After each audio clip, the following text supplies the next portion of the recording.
Everyone get one of these? Okay. She's a published author, a screenwriter, a playwright, a talk radio host, teacher, book editor, motivational public speaker, and maybe most important to us tonight, she's a 3-time near-death survivor.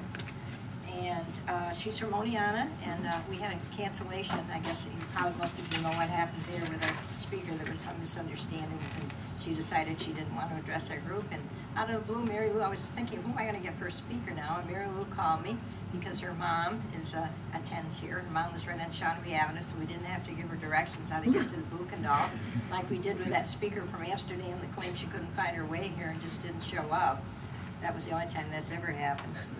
And she's going to be sharing her extraordinary life with us. It all began when she was just short of 4 years old and was dying of pneumonia in a hospital intensive care unit. And she was not expected to survive, but while in that in-between state between life and death, a portal was opened to her, allowing her to communicate with those who had or were ready to pass over. So that was her first near-death. And her second came at the age of 16, when Marilou suffered a severe asthma attack, and the third episode took place when she was involved in a serious car accident in 1984. So she'll be talking about those 3 episodes. And she's interesting, she's raised in a traditional Catholic family, and I don't know how they view near-death experiences, but she was very close to her grandparents, and she still lives in the house that her grandfather left to her in Oneonta with her husband Ed, who's sitting in the back. Dan, I'm sorry, Dan. You got me married to somebody else. Yeah, no, Dan. That's okay.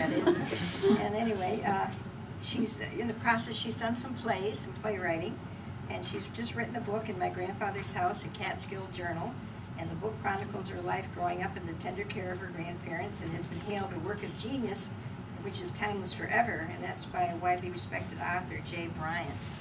And she's a playwright and a lecturer, and she's been published in several magazines and newspapers. I don't know how she finds time to do all this in a 24-hour day. Don't forget my writing group. Right, and she's in a writing group too, and where they discuss angelic experiences with NDEs and angelic interventions.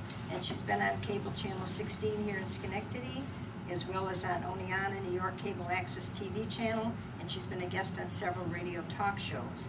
And she's in the process of completing another book right now, which is tentatively titled Dreams of the Dead, which is a journal of ghostly experiences which she has had. And if time permits, she may share some of these events with us.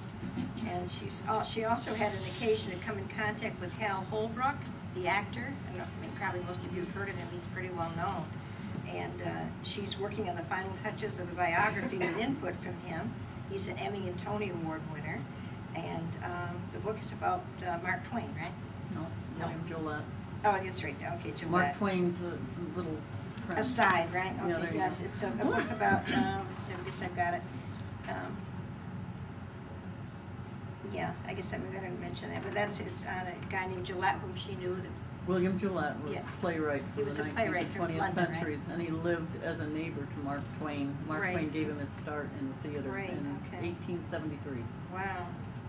Okay, and then I think most of that, I'm not going to take more time reading because I think most of you probably have read through this. There's a lot more we could tell you about Mary Ann, but I'd take a book to do it. And she attended SUNY Delhi and also New York University Screenwriting Certificate Program. She's lectured at Borders, Barnes & Noble libraries, and at the Oneonta Historical Association.